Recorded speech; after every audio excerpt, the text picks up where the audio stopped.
ভ্যাবাচাকা খাবেন না। কারণ এইসব কথাগুলো আসলে অনেকেই বলে থাকে। নতুন নতুন যারা এখন ফেসবুক ক্রিয়েট করছে তারাই কিন্তু ম্যাক্সিমাম এই ধরনের কথা ভাইরাল হওয়ার জন্য বলে থাকে। 15 সেকেন্ডের নিচে ভিডিও দিলে নাকি ভিডিও ভাইরাল হবে না, তার উপরে নাকি কন্টেন্ট মনিটাইজেশন কখনোই পাবে না। এই ধরনের কথা শুনে কখনোই বিভ্রান্ত হবেন না। আসুন এই বিষয়টা আপনাদেরকে ক্লিয়ার করি। এটা কিন্তু 2022 সাল থেকে একটা ট্রেন্ড চলে এসেছিল। তবে হ্যাঁ, 23 সালে গিয়ে কিন্তু রিলস ভিডিও অনেক বেশি পরিমাণ ভাইরাল হয়েছে। রিলস ভিডিওর পপুলারিটি কিন্তু 2023 সাল থেকেই অনেকটা বেশি বৃদ্ধি পেয়েছে। আর রিলসের আর্নিং তো সবাই জানেনি, যারা কিনা মনিটাইজেশন পেয়েছেন তারা তো জানেনি রিলসের আর্নিংটা হচ্ছে অনেক অনেক বেশি। তাই সবাই কিন্তু রিলস ভিডিও নিয়ে অনেক বেশি পরিমাণ মাতামাতি শুরু করে দিয়েছিল, কারণ অনেকে অনেক বেশি পরিমাণ ইনকামও করেছে।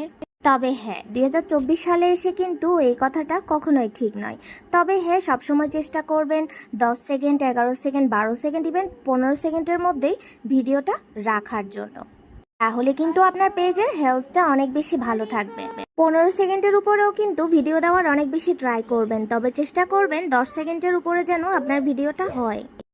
অনেক বেশি শর্ট ভিডিওগুলো আসলে খুব তাড়াতাড়ি ভাইরাল হয়, তবে সেই ক্ষেত্রে দেখা যায় আপনার পেজের হেলথ কিন্তু অনেকটাই নষ্ট হয়ে যায়। ফেসবুকের কিন্তু নির্দিষ্ট কিছু গাইডলাইন আছে, যেগুলো কিনা মেনে চলতে পারলে আপনার কন্টেন্ট মনিটাইজেশনটা খুব ইজিলি পেয়ে যাবেন। তবে হ্যাঁ, সবার ক্ষেত্রে কিন্তু এটা প্রযোজ্য নয়। যদি আপনার পেজে কোনো রকমের মিউজিক অ্যাড করে আপনি ভিডিও দিয়ে থাকেন, মিউজিক রিলস ব্যবহার করে থাকেন, কারণ আপনি তো এখনও লাইসেন্স পাননি, সেই ক্ষেত্রে অবশ্যই আপনি মিউজিক অ্যাড করবেন না। অনেকে আসলে শুরু থেকে না বুঝে মিউজিক অ্যাড করার ফলে পেজের অবস্থা অনেকটাই খারাপ হয়ে যায়। অনেক সময় দেখা যায় অনেক রকমের ইস্যু চলে আসে। তাই মিউজিক অ্যাড করাটা কখনোই আসলে পেজের জন্য ভালো নয়। ফেসবুকের রুলস আর গাইডলাইন মেনে যদি আপনি কাজ করতে পারেন, তাহলে কিন্তু আপনি খুব সহজেই ফেসবুক থেকে সফলতা পেতে পারেন। সেই ক্ষেত্রে অবশ্যই চেষ্টা করবেন দিনে 3টা বা 4টা করে রিলস ভিডিও আপলোড করতে, 2 দিন পর পর একটা বড় ভিডিও দিতে। আর অবশ্যই যেটা করতে হবে, দিনে 2-3টা করে পোস্ট করার চেষ্টা করবেন।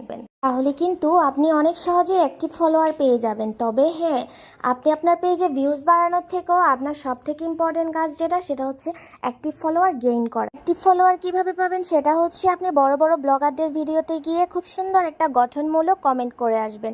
তাহলে কিন্তু আপনি অনেকগুলো অ্যাক্টিভ ফলোয়ার পেয়ে যাবেন খুব সহজেই। আপনার সামনে আসা ভিডিওগুলো, সবার ভিডিওগুলো দেখবেন, চেষ্টা করবেন ওদের ভিডিওতে কমেন্ট করার জন্য। তাহলে কিন্তু ওখান থেকেও আপনি নতুন নতুন ফলোয়ার অবশ্যই পেয়ে যাবেন।